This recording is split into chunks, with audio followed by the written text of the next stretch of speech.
ਪਿਆਰੇ ਦਰਸ਼ਕੋ, ਪ੍ਰਭੂ ਯਿਸੂ ਮਸੀਹ ਜੀ ਦੇ ਮਿੱਠੇ ਨਾਮ ਵਿੱਚ ਤੁਹਾਡਾ ਸਭਨਾਂ ਦਾ ਸਵਾਗਤ ਹੈ।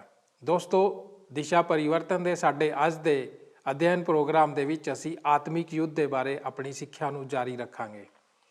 ਅਸੀਂ ਆਪਣੇ ਪਿਛਲੇ ਪ੍ਰੋਗਰਾਮ ਦੇ ਵਿੱਚ ਸਿੱਖਿਆ ਕਿ ਬਹੁਤ ਸਾਰੇ ਮਸੀਹੀ ਵਿਸ਼ਵਾਸੀ ਹੁਣ ਇਸ ਵਿਸ਼ੇ ਨੂੰ ਢੁਕਵਾਂ ਨਹੀਂ ਸਮਝਦੇ। ਬਹੁਤ ਸਾਰੇ ਲੋਕਾਂ ਨੂੰ ਤਾਂ ਪਤਾ ਹੀ ਨਹੀਂ ਹੈ ਕਿ ਉਹ ਕਿਸੇ ਯੁੱਧ ਵਿੱਚੋਂ ਗੁਜ਼ਰ ਰਹੇ ਹਨ, ਪਰ ਉਹਨਾਂ ਨੂੰ ਆਪਣੇ ਬਚਾਓ ਦੇ ਲਈ ਸ਼ੈਤਾਨ ਦਾ ਸਾਹਮਣਾ ਕਰਨਾ ਪਏਗਾ। ਇਸ ਦੇ ਲਈ ਉਹਨਾਂ ਨੂੰ ਪਰਮੇਸ਼ਵਰ ਦੇ ਸ਼ਸਤਰ ਬਸਤਰ ਧਾਰਨ ਕਰਨ ਦੀ ਲੋੜ ਹੈ। ਇਹ ਉਹਨਾਂ ਦੀ ਆਪਣੀ ਜ਼ਿੰਮੇਵਾਰੀ ਹੈ ਕਿ ਉਹ ਪਰਮੇਸ਼ਵਰ ਦੇ ਸ਼ਸਤਰ ਬਸਤਰ ਨੂੰ ਧਾਰਨ ਕਰਨ ਲਈ ਤਿਆਰ ਹਨ ਜਾਂ ਨਹੀਂ।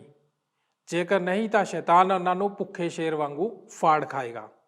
ਸ਼ੈਤਾਨ ਕੋਈ ਕੋਰੀ ਕਲਪਨਾ ਨਹੀਂ ਹੈ, ਪਰ ਉਹ ਹਕੀਕਤ ਵਿੱਚ ਹੈ। ਉਹ ਸਾਡੇ ਆਸ-ਪਾਸ ਹੀ ਹੈ।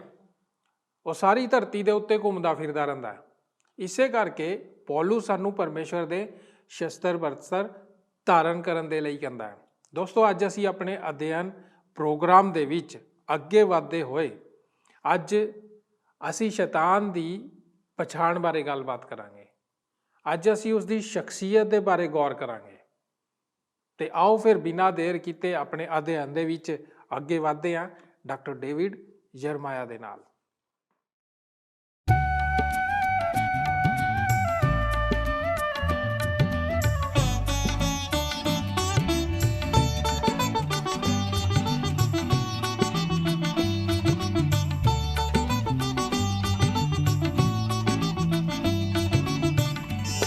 रहेगा नाम सदा तीकर मसीदा, रहेगा नाम सदा तीकर मसीदा, रहेगा जद तलक सूरज रहेगा, रहेगा जद तलक सूरज रहेगा।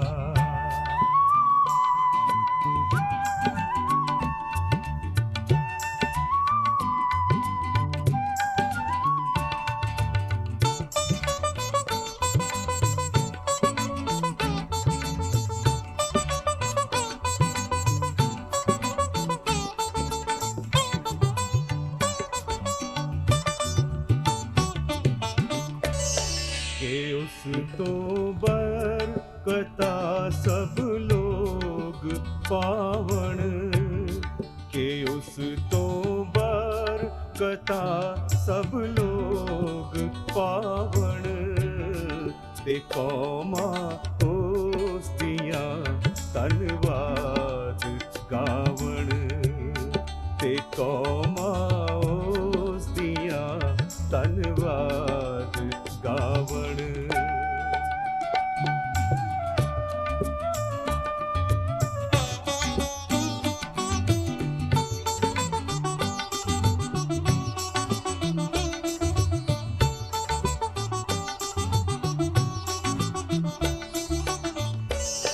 खुदा दा पाक ना है शान वाला, खुदा दा पाक ना है शान वाला, सदा तीकर मुबारक हो रहेगा, सदा तीकर मुबारक हो रहेगा।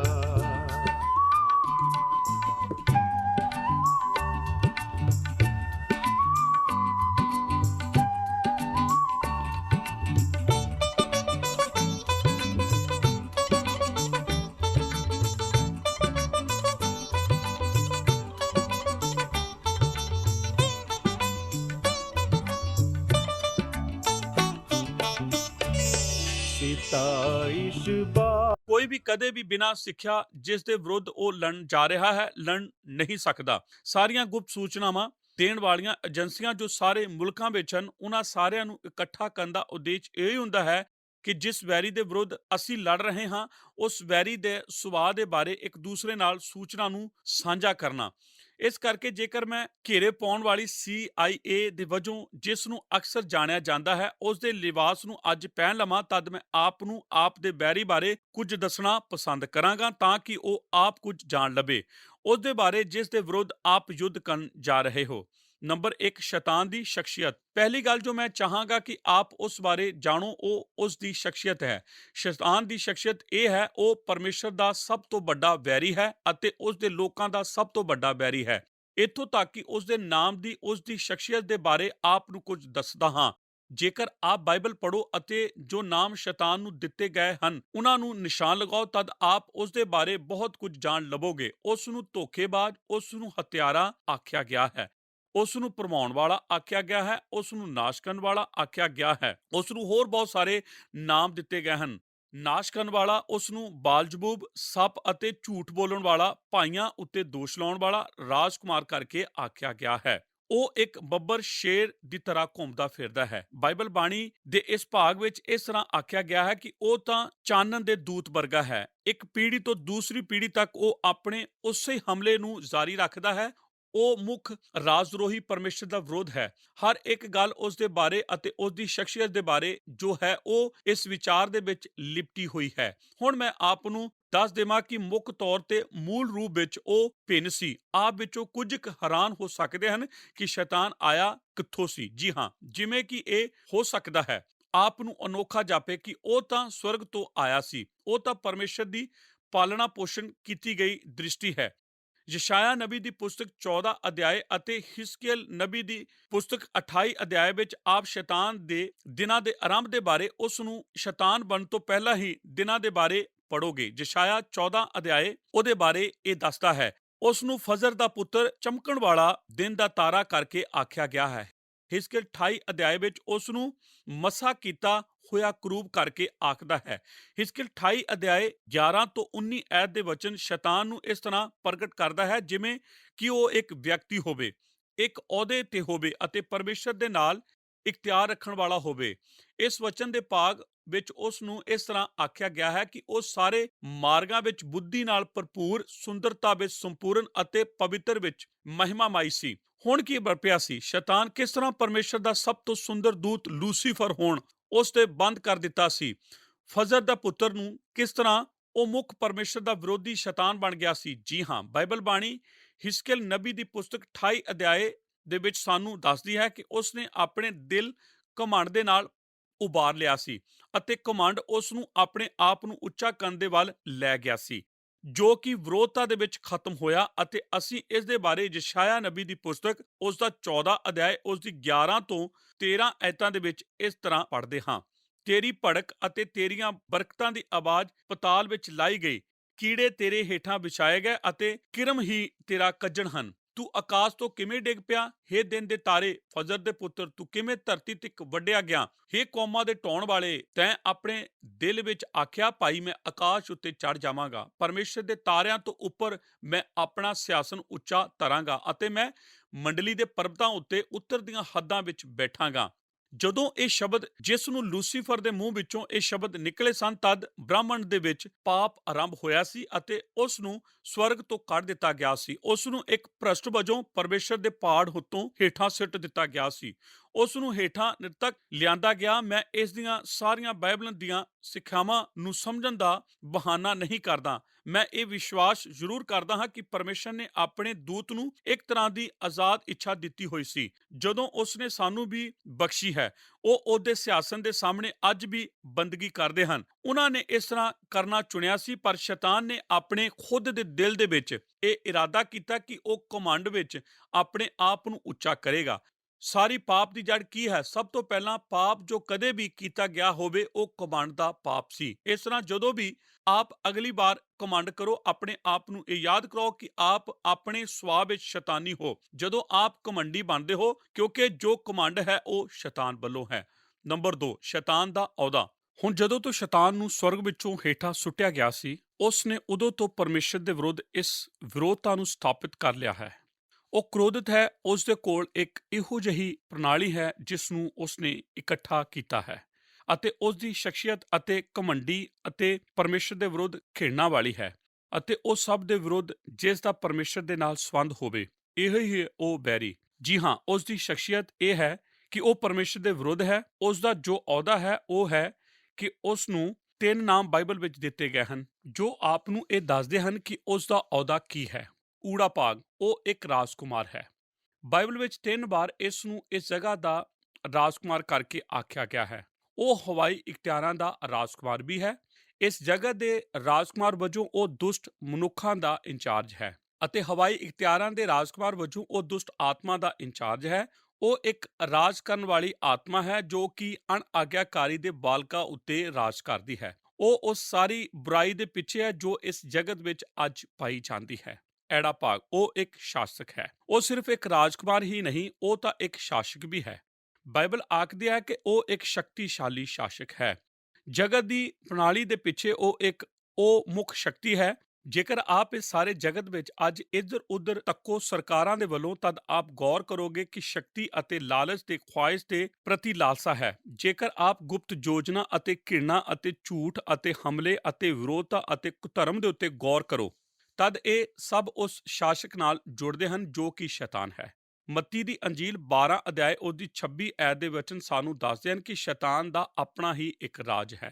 ਮੱਤੀ 25 ਅਧਿਆਏ ਉਸਦੀ 41 ਐਤ ਦੇ ਵਚਨ ਦੱਸਦੇ ਹਨ ਕਿ ਸ਼ੈਤਾਨ ਦੇ ਆਪਣੇ ਹੀ ਸਵਰਗਦੂਤ ਹਨ। ਕੁਝ ਬਾਈਬਲ ਦੀ ਸਿੱਖਿਆ ਦੇਣ ਵਾਲੇ ਇਹ ਵਿਸ਼ਵਾਸ ਕਰਦੇ ਹਨ ਕਿ ਜਦੋਂ ਸ਼ੈਤਾਨ ਨੇ ਵਿਦਰੋਹ ਕੀਤਾ ਹੀ ਤਦ ਸਵਰਗਦੂਤਾਂ ਦਾ 1/3 ਹਿੱਸਾ ਉਸਦੀ ਆਪਣੀ ਟੀਮ ਬਣਾਉਣ ਦੇ ਲਈ ਉਸਦੇ ਨਾਲ ਚਲਾ ਗਿਆ ਸੀ। ਪਰਮੇਸ਼ਰ ਦੇ ਵਿਰੁੱਧ ਬਗਾਵਤ ਕਰਨ ਦੇ ਲਈ ਉਸ ਨੂੰ ਦੁਸ਼ਟ ਵਜੋਂ ਆਖਿਆ ਗਿਆ ਹੈ। ਉਹ ਸ਼ਾਸਕ ਹੈ ਅਤੇ ਉਹ ਅੱਜ ਆਪਣੀ ਸਰਕਾਰ ਦੇ ਪਿੱਛੇ ਪ੍ਰਧਾਨਤਾ ਕਰ ਰਿਹਾ ਹੈ ਜੋ ਕਿ ਸ਼ਕਤੀ ਅਤੇ ਗੁਪਤ ਯੋਜਨਾ ਦੇ ਨਾਲ ਮਿਲ ਕੇ ਬਣੀ ਹੋਈ ਹੈ। ਈੜੀ ਭਾਗ, ਉਹ ਇੱਕ ਦੇਵਤਾ ਹੈ। ਬਾਈਬਲ ਦੇ ਵਿੱਚ ਸ਼ੈਤਾਨ ਦੇ ਲਈ ਇੱਕੋ ਇੱਕ ਜਿਹਾ ਨਾਮ ਦਿੱਤਾ ਗਿਆ ਹੈ, ਤੀਸਰਾ ਨਾਮ, ਜਿਸ ਨੂੰ ਸੁਣ ਕੇ ਆਪ ਜ਼ਰੂਰ ਹੈਰਾਨ ਹੋਵੋਗੇ। ਉਹ ਸਿਰਫ ਇੱਕ ਰਾਜਕੁਮਾਰ ਅਤੇ ਇੱਕ ਸ਼ਾਸਕ ਹੀ ਨਹੀਂ, ਉਹ ਤਾਂ ਇੱਕ ਦੇਵਤਾ ਵੀ ਹੈ। ਉਹ ਕੀ ਹੈ? ਸ਼ੈਤਾਨ ਇੱਕ ਦੇਵਤਾ ਹੈ। ਦੂਸਰਾ ਕਰੰਥੀਆਂ ਦੀ ਪੱਤਰੀ 4 ਅਧਿਆਏ ਉਸਦੀ 4 ਐਤ ਦੇ ਵਚਨ ਉਸ ਨੂੰ ਇਸ ਜਗਤ ਵਿੱਚ ਇਸ ਤਰ੍ਹਾਂ ਆਖਿਆ ਗਿਆ ਹੈ ਕਿ ਉਹ ਜਗਤ ਦਾ ਦੇਵਤਾ ਹੈ। ਆਪ ਜਾਣਦੇ ਹੋ ਕਿ ਸ਼ੈਤਾਨ ਦੇ ਕੋਲ ਸਿਰਫ ਇੱਕ ਵਿਹੁਤ ਹੈ ਜਦੋਂ ਉਸ ਦੀ ਵਿਧੀ ਦੀ ਗੱਲ ਆਉਂਦੀ ਹੈ। ਉਹ ਇਹ ਹੈ ਕਿ ਉਹ ਇੱਕ ਮਹਾਨ ਨਕਲਚੀ ਹੈ, ਨਕਲ ਕਰਨ ਵਾਲਾ ਹੈ, ਕਿਉਂਕਿ ਪਰਮੇਸ਼ਰ ਦਾ ਆਪਣਾ ਕੰਮ ਹੈ। ਸ਼ੈਤਾਨ ਨੇ ਵੀ ਆਪਣਾ ਕੰਮ ਚਲਾ ਦਿੱਤਾ ਹੈ। ਸ਼ੈਤਾਨ ਨੇ ਵੀ ਜਿਸ ਤਰ੍ਹਾਂ ਆਖਿਆ ਜਾਵੇ ਕਿ ਉਸ ਨੇ ਆਪਣੀ ਹੀ ਇੱਕ ਕਲੀਸਿਆ ਰੱਖੀ ਹੈ। ਜੇਕਰ ਆਪ ਬਾਈਬਲ ਨੂੰ ਪੜ੍ਹੋ ਤਦ ਆਪ ਕੁਝ ਬਹੁਤ ਹੀ ਰੋਚਕ ਗੱਲ ਉਸ ਦੇ ਬਾਰੇ ਜਾਣੋਗੇ। ਅਸੀਂ ਪਹਿਲਾਂ ਪ੍ਰਕਾਸ਼ ਦੀ ਪੋਥੀ 2 ਅਧਿਆਏ ਉਸ ਦੀ 9 ਐਤ ਦੇ ਵਚਨਾਂ ਵਿੱਚ ਸ਼ੈਤਾਨ ਦੀ ਮੰਡਲੀ ਦਾ ਜ਼ਿਕਰ ਪਾਉਂਦੇ ਹਾਂ। ਉਸ ਦੀ ਆਪਣੀ ਹੀ ਖੁਸ਼ਖਬਰੀ ਹੈ। ਗਲਾਤੀਆ 1 ਅਧਿਆਏ ਉਸ ਦੇ ਆਪਣੇ ਹੀ ਸੇਵਕ ਹਨ। ਦੂਸਰਾ ਕਰੰਥੀਆ 11 ਅਧਿਆਏ ਉਸ ਦੀ ਆਪਣੀ ਹੀ ਸਿੱਖਿਆ ਹੈ। ਦੂਸਰਾ ਤੀਮੋਥੀ 4 ਅਧਿਆਏ ਇੱਥੋਂ ਤੱਕ ਕਿ ਉਸ ਦੀ ਆਪਣੀ ਹੀ ਪ੍ਰਭੂ ਭੋਜ ਦੀ ਮੇਜ਼ ਹੈ ਅਤੇ ਉਸ ਦਾ ਆਪਣਾ ਹੀ ਪ੍ਰਭੂ ਭੋਜ ਦਾ ਪਿਆਲਾ ਹੈ। ਪਹਿਲਾ ਕਰੰਥੀਆ 10 ਅਧਿਆਏ ਉਸ ਦੀ 20 ਅਤੇ 21 ਐਤਾਂ। ਸ਼ੈਤਾਨ ਕੋਲ ਉਹ ਸਭ ਕੁਝ ਹੈ ਜਿਸ ਦੀ ਜ਼ਰੂਰਤ ਇੱਕ ਧਰਮ ਬਣਾਉਣ ਦੇ ਲਈ ਹੋਵੇ। ਜਿੱਥੇ ਕਿ ਸ਼ੈਤਾਨ ਧਾਰਮਿਕ ਅਦਾਰਿਆਂ ਵਿੱਚ ਸਰਬ ਉੱਤਮ ਤਰੀਕੇ ਦੇ ਨਾਲ ਕਾਰਜਸ਼ੀਲ ਹੁੰਦਾ ਜਾਪ ਰਿਹਾ ਹੈ। ਉਹ ਤਾਂ ਇੱਕ ਸਲੀਬ ਦੀ ਵੀ ਇਜਾਜ਼ਤ ਦੇਵੇਗਾ ਜਦੋਂ ਤੱਕ ਕਿ ਆਪ ਉਸ ਨੂੰ ਸਿਰਫ ਆਪਣੇ ਗਲ ਵਿੱਚ ਲਟਕਾਈ ਰੱਖੋ ਅਤੇ ਉਸ ਦੇ ਲਹੂ ਦੇ ਨਾਲ ਨਾ ਜੋੜੋ। ਇਹ ਤਾਂ ਖਾਸ ਤੌਰ ਤੇ ਆਨੰਦਿਤ ਹੁੰਦਾ ਹੈ ਜਦੋਂ ਸਲੀਬ ਦੇ ਉੱਤੇ ਉਹ ਮੁਕਤੀਦਾਤਾ ਜਿਸ ਨੂੰ ਉਹ ਸ਼ੈਤਾਨ ਘਿਰਣਾ ਕਰਦਾ ਹੈ, ਇਸ ਨੂੰ ਮੋਏ ਹੋਣ ਦੀ ਹਾਲਤ ਵਿੱਚ ਅਜੇ ਵੀ ਦਰਸਾਇਆ ਜਾਂਦਾ ਹੈ। ਉਸ ਨੂੰ ਇਹ ਬਹੁਤ ਪਸੰਦ ਹੈ। ਸ਼ੈਤਾਨ ਬੇਮੁਖ ਹੋਈ ਮਸੀਹਤ ਉੱਤੇ ਪਰਮੇਸ਼ਰ ਵੱਲੋਂ ਪ੍ਰਧਾਨਤਾ ਕਰਦਾ ਹੈ। ਉਹ ਇਸ ਜਗਤ ਦਾ ਪਰਮੇਸ਼ਰ ਹੈ। ਇਹੋ ਹੀ ਉਸ ਦਾ ਅਹੁਦਾ ਸੀ, ਸ਼ਖਸੀਅਤ ਅਤੇ ਉਸ ਦਾ ਅਹੁਦਾ ਹੈ। ਨੰਬਰ 3, ਸ਼ੈਤਾਨ ਦੀ ਸ਼ਕਤੀ। ਤੀਸਰੀ ਗੱਲ, ਉਸ ਦੀ ਸ਼ਕਤੀ ਬਾਰੇ ਗੌਰ ਕਰੋ। ਇੱਕ ਕਾਰਨ ਜਿਸ ਕਰਕੇ ਮੈਂ ਇਹ ਸੰਦੇਸ਼ ਇੱਥੇ ਤੋੜਨਾ ਚਾਹਿਆ ਸੀ ਉਹ ਸੀ ਆਪ ਨੂੰ ਥੋੜਾ ਜਿਹਾ ਡਰਾਉਣਾ। ਮੈਂ ਆਪ ਨੂੰ ਪਰੇਸ਼ਾਨ ਕਰਨ ਦੀ ਕੋਸ਼ਿਸ਼ ਨਹੀਂ ਕਰ ਰਿਹਾ, ਇਹ ਤਾਂ ਥੋੜਾ ਜਿਹਾ ਡਰਾਉਣ ਲਈ ਹੈ। ਕਈ ਗੱਲਾਂ ਵਿੱਚ ਜੋ ਡਰ ਹੈ ਉਹ ਇੱਕ ਅੱਛੀ ਪ੍ਰੇਰਨਾ ਹੁੰਦਾ ਹੈ। ਇੱਕ ਕਾਰਨ ਜਿਨ੍ਹਾਂ ਕਰਕੇ ਅਸੀਂ ਸ਼ਸਤਰ ਵਸਤਰ ਪਹਿਨਦੇ ਬਾਰੇ ਕੁਝ ਨਹੀਂ ਕਰਦੇ ਉਹ ਇਹ ਹੈ ਕਿ ਅਸੀਂ ਉਸ ਬੈਰੀ ਦਾ ਕੁਝ ਵੀ ਆਦਰ ਨਹੀਂ ਕਰਦੇ। ਅਸੀਂ ਇਹ ਸਮਝਣਾ ਨਹੀਂ ਸਿੱਖਿਆ ਹੈ ਕਿ ਇਹ ਜਿਸ ਦੇ ਨਾਲ ਅਸੀਂ ਯੁੱਧ ਲੜਨਾ ਹੈ ਉਹ ਦੂਸਰਾ ਸਭ ਤੋਂ ਵੱਧ ਸ਼ਕਤੀਸ਼ਾਲੀ ਵਿਅਕਤੀ ਇਸ ਬ੍ਰਹਿਮੰਡ ਦੇ ਵਿੱਚ ਹੈ ਜੋ ਕਿ ਸਿਰਫ ਪਰਮੇਸ਼ਰ ਦੇ ਅਧੀਨ ਹੈ। ਉਸ ਦੇ ਕੋਲ ਨਾਸ਼ ਕਰਨ ਦੀ ਸ਼ਕਤੀ ਹੈ। ਉਹ ਕਿੰਨਾ ਸ਼ਕਤੀਸ਼ਾਲੀ ਹੈ? ਜੀ ਹਾਂ, ਬਾਈਬਲ ਆਖਦੀ ਹੈ ਕਿ ਮਨੁੱਖ ਉਦੋਂ ਤੱਕ ਸ਼ੈਤਾਨ ਦੀ ਸ਼ਕਤੀ ਦੇ ਦੁਆਰਾ ਗੁਲਾਮ ਬਣਾਏ ਜਾਂਦੇ ਹਨ ਜਦੋਂ ਤੱਕ ਉਹਨਾਂ ਨੂੰ ਮੁਕਤੀਦਾਤਾ ਦੀ ਸ਼ਕਤੀ ਦੇ ਦੁਆਰਾ ਛੁਡਾਇਆ ਨਾ ਜਾਵੇ। ਆਪ ਬਾਈਬਲ ਪੜ੍ਹੋ ਤਦ ਆਪ ਜਾਣ ਲਵੋਗੇ ਕਿ ਇਸ ਦਾ ਸੰਬੰਧ ਅਧਿਕਾਰ ਦੀ ਸ਼ਕਤੀ ਅਤੇ ਹਵਾਈ ਇਖਤਿਆਰ ਦੇ ਨਾਲ ਜੁੜਿਆ ਹੋਇਆ ਹੈ। ਬਾਈਬਲ ਬਾਣੀ ਦਾ ਇੱਕ ਭਾਗ ਸ਼ੈਤਾਨ ਦੇ ਕੰਮਾਂ ਨੂੰ, ਸ਼ਕਤੀਆਂ ਅਤੇ ਝੂਠੇ ਚਮਤਕਾਰਾਂ ਦਾ ਜ਼ਿਕਰ ਕਰਦਿਆਂ ਲਿਖਿਆ ਗਿਆ ਹੈ। ਦੂਸਰਾ ਤਸਲੋਨੀਕੀਆਂ ਦੀ ਦੂਸਰੀ ਪੱਤਰੀ ਉਹਦੀ 9 ਐਤ ਉਸ ਦੇ ਕੋਲ ਮੌਤ ਦੀ ਸ਼ਕਤੀ ਹੈ। ਇਬਰਾਨੀਆਂ 2 ਅਧਿਆਏ 14 ਐਤ ਉਸ ਨਾਲ ਅਜਗਰ ਦੇ ਭਿਆਨਕ ਸ਼ਕਤੀ ਦਾ ਜ਼ਿਕਰ ਹੈ। ਪ੍ਰਕਾਸ਼ ਦੀ ਪੋਥੀ 12 ਅਧਿਆਏ 12 ਐਤ 3 ਐਤ ਵਿੱਚ ਉਹ ਇੱਕ ਬੁੱਕ ਦੇ ਸ਼ੇਰ ਵਰਗਾ ਹੈ। ਪਹਿਲਾ ਪੱਤਰ 5 ਦੇ 8 ਵਚਨ। ਬਾਈਬਲ ਵਿੱਚ ਅੱਗੇ ਪੜ੍ਹਦੇ ਜਾਓ ਅਤੇ ਉਸ ਦੇ ਬਾਰੇ ਵਿਚਾਰ ਕਰਦੇ ਜਾਓ। ਜਿੱਥੇ ਵੀ ਆਪ ਇਸ ਨੂੰ ਵੇਖਦੇ ਹੋ, ਆਪ ਵੇਖੋਗੇ ਕਿ ਉਸ ਦੇ ਕੋਲ ਮਹਾਨ ਸ਼ਕਤੀ ਪਾਈ ਜਾਂਦੀ ਹੈ। ਅਸਲ ਵਿੱਚ ਉਹ ਇੱਕ ਸ਼ੈਤਾਨੀ ਧੋਖਾ ਦੇਣ ਵਾਲਾ, ਭਰਮਾਉਣ ਵਾਲਾ, ਨਾਸ਼ ਕਰਨ ਵਾਲਾ, ਵਿਰੋਧਤਾ ਕਰਨ ਵਾਲਾ ਅਤੇ ਘਿਣਾ ਦੇ ਨਾਲ ਭਰਪੂਰ ਹੈ। ਉਸ ਦੇ ਕੋਲ ਆਪਣੇ ਖੁਦ ਦੇ ਸ਼ਸਤਰ ਵਸਤਰ ਹਨ, ਉਸ ਦੇ ਆਪਣੇ ਹੀ ਕਿਲੇ ਹਨ, ਉਸ ਦੇ ਆਪਣੇ ਹੀ ਮਜ਼ਬੂਤ ਮਨੁੱਖ ਹਨ, ਉਸ ਦੇ ਕੋਲ ਸਾਮਰਥ ਹੈ। ਸ਼ੈਤਾਨ ਸ਼ਕਤੀਸ਼ਾਲੀ ਹੈ, ਉਸ ਦੀ ਸ਼ਖਸੀਅਤ, ਉਸ ਦਾ ਅਹੁਦਾ ਅਤੇ ਉਸ ਦੀ ਸ਼ਕਤੀ। ਚੌਥਾ ਨੰਬਰ, ਸ਼ੈਤਾਨ ਦੇ ਉਦੇਸ਼। ਚੌਥੀ ਗੱਲ, ਉਸ ਦੇ ਉਦੇਸ਼ਾਂ ਉੱਤੇ ਗੌਰ ਕਰੋ। ਸ਼ੈਤਾਨ ਦਾ ਉਦੇਸ਼ ਕੀ ਹੈ? ਜੀ ਹਾਂ, ਜਦੋਂ ਆਪ ਬਾਈਬਲ ਦਾ ਅਧਿਐਨ ਕਰੋ ਤਦ ਇਹ ਬਹੁਤ ਸਾਫ਼ ਹੈ ਕਿ ਜਦੋਂ ਉਸ ਨੂੰ ਸਵਰਗ ਤੋਂ ਬਾਹਰ ਕੱਢ ਦਿੱਤਾ ਗਿਆ ਸੀ ਤਦ ਸ਼ੈਤਾਨ ਉਦੋਂ ਤੋਂ ਗੁੱਸੇ ਅਤੇ ਘਿਰਣਾ ਦੇ ਨਾਲ ਭਰਿਆ ਪਿਆ ਹੈ। ਉਸ ਦਾ ਇਹ ਕ੍ਰੋਧ ਪਰਮੇਸ਼ਰ ਅਤੇ ਉਸ ਦੇ ਲੋਕਾਂ ਦੇ ਵਿਰੋਧ ਹੈ। ਉਸ ਦਾ ਉਦੇਸ਼ ਉਸ ਦੇ ਸਭ ਤੋਂ ਵੱਡੇ ਵੈਰੀ ਨੂੰ ਸਿਆਸਨ ਤੋਂ ਲਾਉਣਾ ਹੈ। ਉਸ ਦਾ ਮੁੱਖ ਉਦੇਸ਼ ਲੋਕਾਂ ਨੂੰ ਨਰਕ ਵਿੱਚ ਸੁੱਟਣਾ ਹੈ ਅਤੇ ਸਾਰੇ ਲੋਕਾਂ ਨੂੰ, ਜੇਕਰ ਉਹ ਇਸ ਤਰ੍ਹਾਂ ਕਰ ਸਕੇ, ਨਰਕ ਦੇ ਵਿੱਚ ਲਿਜਾਣਾ ਹੈ। ਉਹ ਇੱਕ ਬੁੱਕ ਦੇ ਸ਼ੇਰ ਦੇ ਵਾਂਗਰ ਗੱਲਾਂ ਕਰਦਾ ਹੈ ਜੋ ਭਾਲਦਾ ਫਿਰਦਾ ਹੈ ਕਿ ਉਹ ਕਿਹਨੂੰ ਪਾੜ ਖਾਵੇ।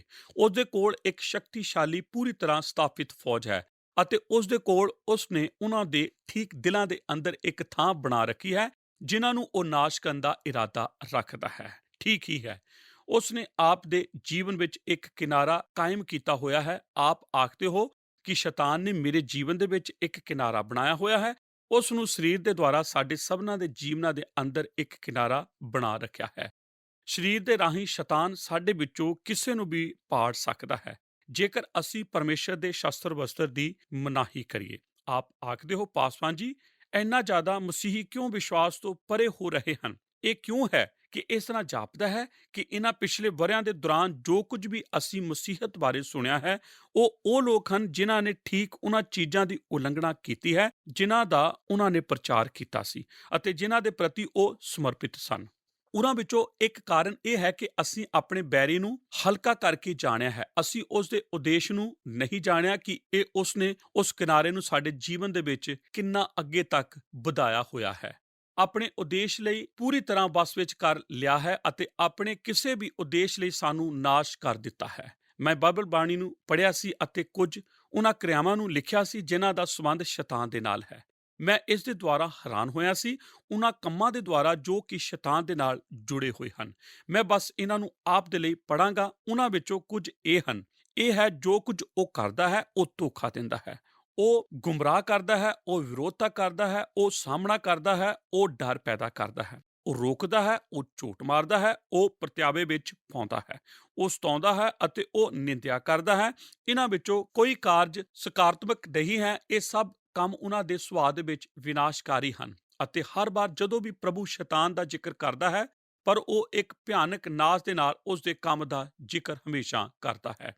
ਇਸ ਤਰ੍ਹਾਂ ਸ਼ੈਤਾਨ ਦਾ ਉਦੇਸ਼ ਜੋ ਕੁਝ ਪਰਮੇਸ਼ਰ ਨੇ ਕੀਤਾ ਹੈ ਅਤੇ ਜੋ ਕੁਝ ਉਹ ਕਰਦਾ ਹੈ ਉਸ ਨੂੰ ਹਲਕਾ ਕਰਕੇ ਜਾਣਨ ਦੀ ਕੋਸ਼ਿਸ਼ ਕਰਨਾ ਹੈ ਅਤੇ ਇਹਨਾਂ ਨੂੰ ਉਹ ਬਹੁਤ ਹੀ ਚਤੁਰ ਅਤੇ ਭਿਆਨਕ ਵਿਉਂਤਾਂ ਦੇ ਨਾਲ ਕਰਦਾ ਹੈ। ਉਸ ਦੀਆਂ ਕੁਝ ਧਿਆਨਯੋਗ ਵਿਉਂਤਾਂ ਸਾਡੇ ਜੀਵਨ ਦੇ ਵਿੱਚ ਬਹੁਤ ਵੱਧਦੀਆਂ ਜਾਂਦੀਆਂ ਹਨ। ਊੜਾ ਭਾਗ, ਧੋਖਾ ਦੇਣ ਵਾਲਾ। ਸਭ ਤੋਂ ਪਹਿਲੀ ਗੱਲ ਹੈ ਧੋਖਾ ਦੇਣ ਵਾਲਾ। ਸ਼ੈਤਾਨ ਇੱਕ ਮਹਾਨ ਧੋਖਾ ਦੇਣ ਵਾਲਾ ਹੈ। ਯਹੂਨਾ ਦੀ ਅੰਜੀਲ 8 ਅਧਿਆਏ ਉਸ ਦੀ 44 ਐਤ ਦੇ ਵਚਨ ਹਨ। ਤੁਸੀਂ ਆਪਣੇ ਪਿਓ ਸ਼ੈਤਾਨ ਤੇ ਹੋ ਅਤੇ ਆਪਣੇ ਪਿਓ ਦੀਆਂ ਕਾਮਨਾ ਦੇ ਅਨੁਸਾਰ ਕਰਨਾ ਚਾਹੁੰਦੇ ਹੋ। ਉਹ ਤਾਂ ਮੁੱਢੋਂ ਮਨੁੱਖ ਘਾਤਕ ਸੀ ਅਤੇ ਸੱਚਾਈ ਉੱਤੇ ਟਿਕਿਆ ਨਾ ਰਿਹਾ ਸੀ ਕਿਉਂਕਿ ਉਸ ਵਿੱਚ ਸੱਚਾਈ ਹੈ ਹੀ ਨਹੀਂ। ਜਦ ਉਹ ਝੂਠ ਬੋਲਦਾ ਹੈ ਤਾਂ ਉਹ ਆਪਣੀਆਂ ਹੀ ਹੱਕ ਦਾ ਹੈ ਕਿਉਂਕਿ ਉਹ ਝੂਠਾ ਹੈ ਅਤੇ ਝੂਠਾਂ ਦਾ ਪਤੰਦਰ ਹੈ। ਹੁਣ ਧਿਆਨ ਨਾਲ ਇਸ ਨੂੰ ਸੁਣੋ ਕਿਉਂਕਿ ਉਸ ਦੇ ਵਿੱਚ ਕੋਈ ਸੱਚਾਈ ਨਹੀਂ ਹੈ। ਜਦੋਂ ਉਹ ਬੋਲਦਾ ਹੈ ਤਦ ਉਹ ਆਪਣੇ ਵੱਲੋਂ ਹੀ ਬੋਲਦਾ ਹੈ ਕਿਉਂਕਿ ਉਹ ਝੂਠਾ ਹੈ ਅਤੇ ਝੂਠਿਆਂ ਦਾ ਪਤੰਦਰ ਹੈ। ਸ਼ੈਤਾਨ ਝੂਠਿਆਂ ਦਾ ਪਤੰਦਰ ਹੈ। ਉਹ ਇੱਕ ਮਹਾਨ ਧੋਖੇਬਾਜ਼ ਹੈ।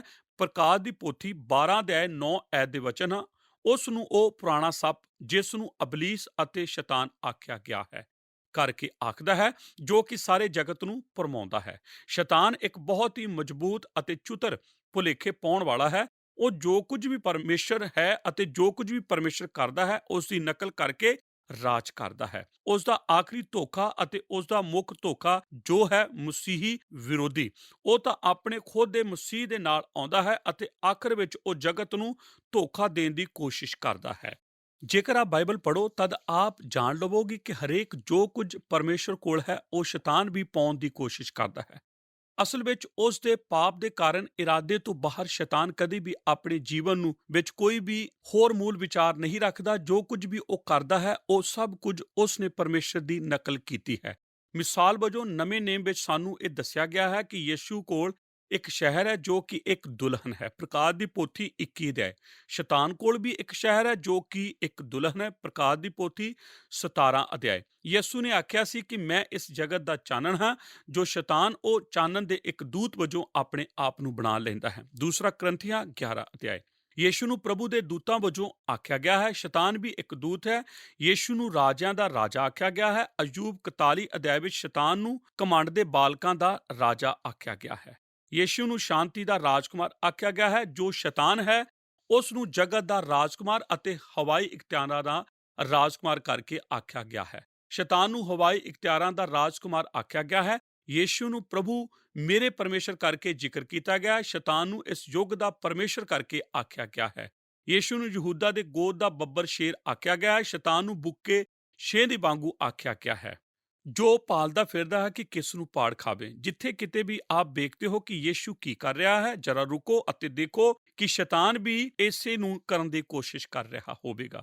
ਉਹ ਇੱਕ ਮਹਾਨ ਨਕਲ ਕਰਨ ਵਾਲਾ ਹੈ। ਉਹ ਹਮੇਸ਼ਾ ਹੀ ਉਹ ਕਰਨ ਦੀ ਕੋਸ਼ਿਸ਼ ਕਰਦਾ ਹੈ ਜੋ ਪ੍ਰਭੂ ਕਰ ਰਿਹਾ ਹੈ। ਉਹ ਤਾਂ ਇੱਕ ਨਕਲਚੀ ਹੈ। ਉਹ ਕਿਵੇਂ ਧੋਖਾ ਦਿੰਦਾ ਹੈ? ਜੀ ਹਾਂ, ਉਸ ਦਾ ਪਹਿਲਾ ਦੌਰ ਕੀ ਸੀ? ਉਹ ਇੱਕ ਸੱਪ ਦੇ ਰਾਹੀਂ, ਉਸਨੇ ਇੱਕ ਸੱਪ ਦੇ ਰਾਹੀਂ ਬੋਲਿਆ ਅਤੇ ਹਵਾ ਨੂੰ ਭਰਮਾਇਆ ਕਿ ਆਪ ਜਾਣਦੇ ਹੋ। ਉਹ ਇੱਕ ਅਜੇ ਵੀ ਇਹ ਕਰਦਾ ਹੈ।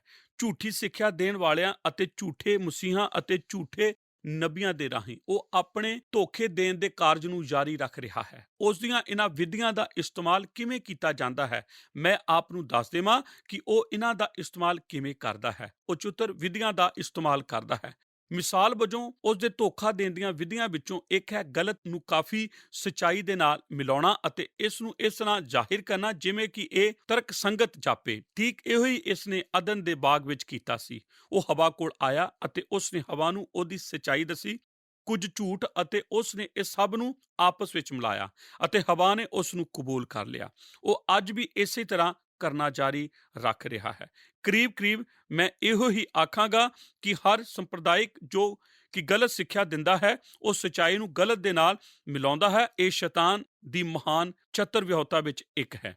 ਇੱਕ ਹੋਰ ਕੰਮ ਹੈ ਜੋ ਸ਼ੈਤਾਨ ਧੋਖਾ ਦੇਣ ਲਈ ਕਰਦਾ ਹੈ, ਉਹ ਹੈ ਵਚਨ ਦਾ ਗਲਤ ਹਵਾਲਾ ਦੇਣਾ। ਉਸਨੇ ਉਸ ਨੂੰ ਮੱਤੀ ਦੀ ਅੰਜੀਲ 4 ਅਧਿਆਇ ਵਿੱਚ ਕੀਤਾ ਸੀ। ਯਾਦ ਰੱਖੋ, ਜਦੋਂ ਯਿਸੂ ਜੀ ਸ਼ੈਤਾਨ ਨੂੰ ਬਾਈਬਲ ਬਾਣੀ ਦੇ ਹਵਾਲੇ ਦੇ ਰਹੇ ਸਨ, ਸ਼ੈਤਾਨ ਨੇ ਆਖਿਆ, ਮੈਂ ਤੇਰੇ ਲਈ ਬਾਣੀ ਦਾ ਹਵਾਲਾ ਦਿਆਂਗਾ। ਸ਼ੈਤਾਨ ਨੇ ਉਸ ਨੂੰ ਉਸ ਥਾਂ ਤੋਂ ਬਾਹਰ ਕੱਢਿਆ ਤੇ ਇਸ ਦਾ ਗਲਤ ਹਵਾਲਾ ਦਿੱਤਾ।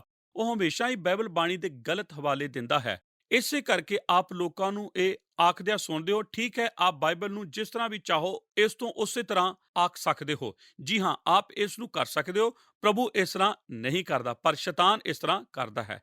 ਸ਼ੈਤਾਨ ਬਾਈਬਲ ਬਾਣੀ ਦਾ ਗਲਤ ਹਵਾਲਾ ਦਿੰਦਾ ਹੈ। ਇੱਕ ਹੋਰ ਕੰਮ ਜੋ ਉਹ ਕਰਦਾ ਹੈ ਉਹ ਇਹ ਹੈ ਕਿ ਉਹ ਲੋਕਾਂ ਨੂੰ ਇਹ ਵਿਸ਼ਵਾਸ ਦਿਲਾਉਂਦਾ ਹੈ ਕਿ ਉਸ ਦੀ ਹੋਂਦ ਨਹੀਂ ਹੈ। ਸ਼ੈਤਾਨ ਇਹੋ ਜਿਹੇ ਥਾਵਾਂ ਤੇ ਚੱਲਦਾ ਫਿਰਦਾ ਹੈ ਜਿੱਥੇ ਕਿ ਲੋਕ ਉਸ ਦੇ ਹੋਣ ਦੀ ਖੁਆਇਸ਼ ਨਹੀਂ ਕਰਦੇ। ਉਹ ਲੋਕਾਂ ਨੂੰ ਪਾਪਾਂ ਦੇ ਸੁਭਾਅ ਦੇ ਬਾਰੇ ਗਲਤ ਪਾਸੇ ਲਿਜਾਂਦਾ ਹੈ। ਉਹ ਉਹਨਾਂ ਨੂੰ ਆਖਦਾ ਹੈ ਕਿ ਬੁਰਾਈ ਕਰਦਿਆਂ ਭਲਾਈ ਨਿਕਲ ਸਕਦੀ ਹੈ। ਇਹ ਸਾਰੇ ਧੋਖਾ ਦੇਣ ਦੀਆਂ ਵਿਧੀਆਂ ਉਸੇ ਦੀਆਂ ਹਨ। ਇਹ ਉਸ ਦੀ ਪਹਿਲੀ ਅਤੇ ਮੁੱਖ ਵਿਧੀ ਹੈ ਜਿਸ ਦੇ ਦੁਆਰਾ ਉਹ ਧੋਖਾ ਦਿੰਦਾ ਹੈ। ਉਹ ਮਹਾਨ ਧੋਖਾ ਦੇਣ ਵਾਲਾ ਹੈ। ਆਪ ਵਿੱਚ ਕੁਝ ਕੁ ਸ਼ੈਤਾਨ ਦੇ ਦੁਆਰਾ ਧੋਖੇ ਦਿੱਤੇ ਗਏ ਹਨ। ਐੜਾ ਭਾਗ ਫੋਟਕ ਪਾਉਣ ਵਾਲਾ।